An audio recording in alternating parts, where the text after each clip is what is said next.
everybody. We're at the Rocky Mountain Train Show, and we're going to give you a tour of the Colorado Great Western layout. One of the many good layouts here at the store. Excuse me, at the show. I'm Kieran. I've been a member of the club for coming on 4 or 5 years now. Yeah, we got a nice big loop here. Yeah. For the most part, everything here is kind of club owned. We have a few modules that are specific members modules, but for the most part, it's both modules. So our big yard module, we call it Quarry Junction, allows us to get trains in and out of the yard. In and out of staging, yeah. And stuff. Staging. We can see staging right up there. Yep. Good place to store trains, get them on and off. And how many members are in the club? We have about 10 members, always looking for more. Inactive, we have a few more that'll come to 1 or 2 shows a year. Then we roll into our cement plant module. Nice yard scene, good place to do some switching. This is where my train seems to have found itself stuck. Yeah, your SC70 Max. Yes. I've been running DPU, which always causes problems at some point. Okay. We had about 2 hours without any issues, and now it's complaining. Are those crossings always on, or are there actually sensors? No, so we have sensors. We actually do. You guys have talked about the Azitrax guys. Yeah. We use their system. We actually have 8 separate sensors for the most realistic performance of the crossing gates. So if the train wasn't stuck there, it would turn off at some point. Then we get into what's called motel corner. We have 5 different corners. So we have our nice L shape. This one is notorious for the fact that the resin in the pool is turned a very nasty yellow color. There's a lot of pee in there. Yeah, somebody has quite the large bladder. Out of the corner, we go into our trailer park module, and this one's a lot of fun just because you don't often see a trailer park. But one of our good modules, trailer park goes into our farm set.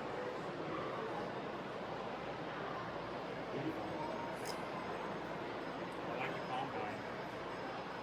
Big old cornfield, getting ready to get plowed. I think I just turned my phone off and just stopped, so it's my fault. And normally we actually run the farm corner here and the motel corner opposite of each other, but we've been experimenting with slightly different layouts.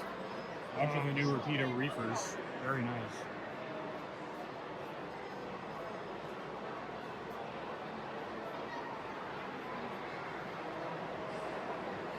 Got a quad of tunnel motors to your left.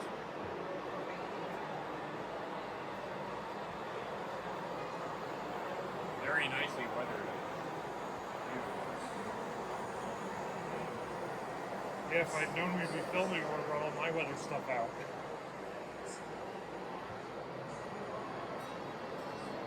But if we want to follow this train, at the end of the third corner we go into what we just call inside curve, since it's inverted compared to everything else. Gorgeous canyon scene, get the tracks away from each other for a little bit. Would you say this area is based on a real life? I want to say yes. My memory escapes me. As a slightly newer member of the club, the majority of these modules are older than I am by a few years. Especially once we get into the canyon here. So I can't tell you where our inside corner is based off of, but I believe the canyon was based off of Glenwood Canyon. Say that again, which one? Glenwood Canyon. Looks like we're having some power. Sorry. This is Montana Corner. This is our dedicated left side of the canyon.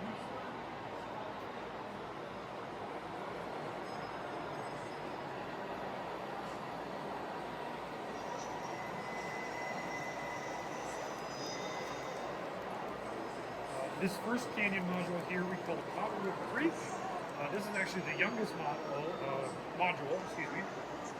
We built that in, I want to say, 23, and that allows us to run our yard modules. We follow a loose standard where every set of modules is 12 or 24 feet. But our big yard corner that allows us to have a yard is an extra 4 feet long. So we were running without it for a few shows, and then we built another 4 feet so that we could run this to the opposite side of the yard. And then we get into our main canyon section. These are just canyon left, canyon center, canyon right. Definitely the highlight of our layout. These actually got painted as we were setting up. We gave them a fresh coat. Definitely our pride and joy, for sure. Oh, you're gonna rear end him. Yes, I am. Take a minute to appreciate the weathering on that.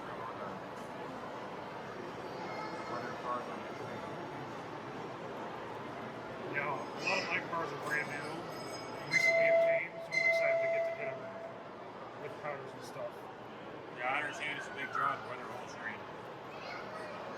And one notice here, we've got some mountain climbers up towards the top here.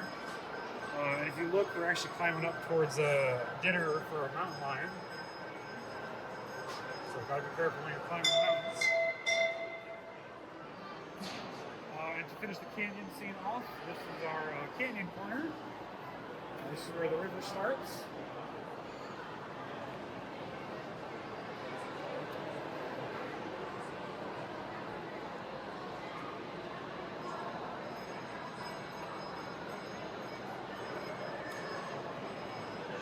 This is our Quarry module. So this, in terms of ownership, this is the only private model that we have at this current setup. A gentleman named Dennis Moe, this is his work. Nice quarry, got some lights. We've got a lot of guys who work on trucks or work for semi, drive semi trucks, work at the quarry, I work construction. So we all have a lot of fun with this module. Whenever somebody buys a new HO scale truck or piece of equipment, it'll end up here for a little bit. Do you know, those might be die-cast masters? Some of them are, and some of them are older, like Roku kits or something. I'm not 100%, I couldn't point out which one individually.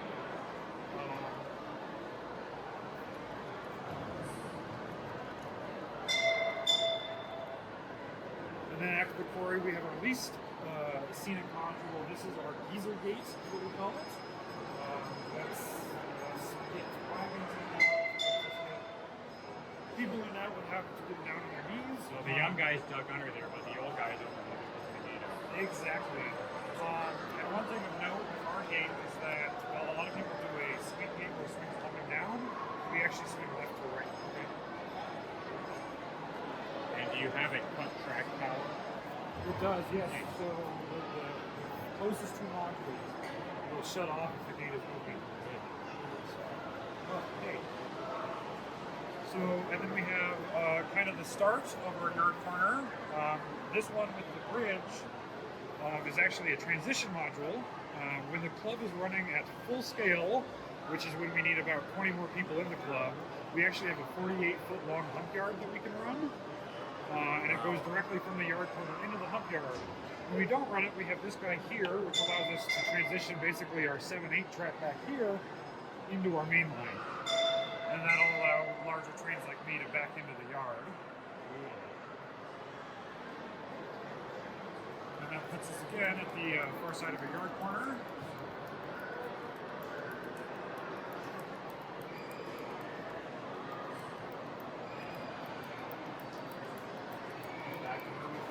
Back to where we started, yes sir. Very nice, thank you, sir. Thank you.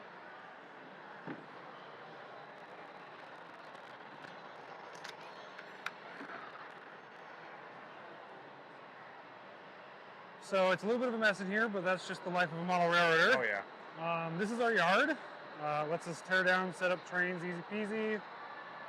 If somebody wants to go to lunch, they can set their train up, go to lunch, come back, and then run for a bit.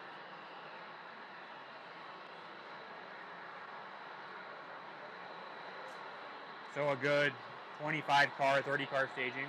Yep, Nice. yep. Because I was like, I'm at 50 cars, and I took up 2 tracks when I was set up. So, and actually, when we're running longer, we have 2 more 12-foot sections, so we can get the yard 24 feet longer if we wanted to. We just don't have enough members to run that big right now.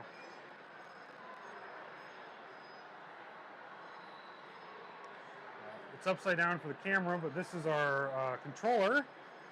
This allows us to figure out which track we're on. So if I wanted to, say, back this passenger train out, I would set this to track 1, push down our button, and all these green and red lights will swap, and the turnouts will throw after them. Very nice. And the same thing for our main line. We've got mainline controls here. I'm not going to throw it since there's traffic out there and I don't want to derail anybody. But that gives us instant view of, hey, what's going on? You know, I can check with other operators, I can throw switches, and the lights will declare which route I'm doing, so I know I'm not going to derail as I come out of the yard. Cool. That makes it really easy. Yes, it does. It's very convenient. And also, you don't want to be reaching over from here when you're in here. Exactly. And vice versa. Yep. How long did it take you guys to set this up? So it takes us about a day to set up. Advantage of this show is actually we get 2 days to set up. Oh, okay. Yep. From Thursday. So we actually unloaded on Thursday, put everything up on legs, got it all kind of in the right shape, and then came back on Friday morning, tied it all together, put rail joiners on, and we were up and running. Awesome. For teardown, it only takes us an hour or 2, Okay. and then maybe another hour or 2 to put it all in the trailer. And you guys drive the trailer in here? Yes. Okay. Yep. So there's a big old ramp that all the trailers will come up, load the trailer up, and then take it back to where we store it. Awesome. Other thing of note, if we want to come this way,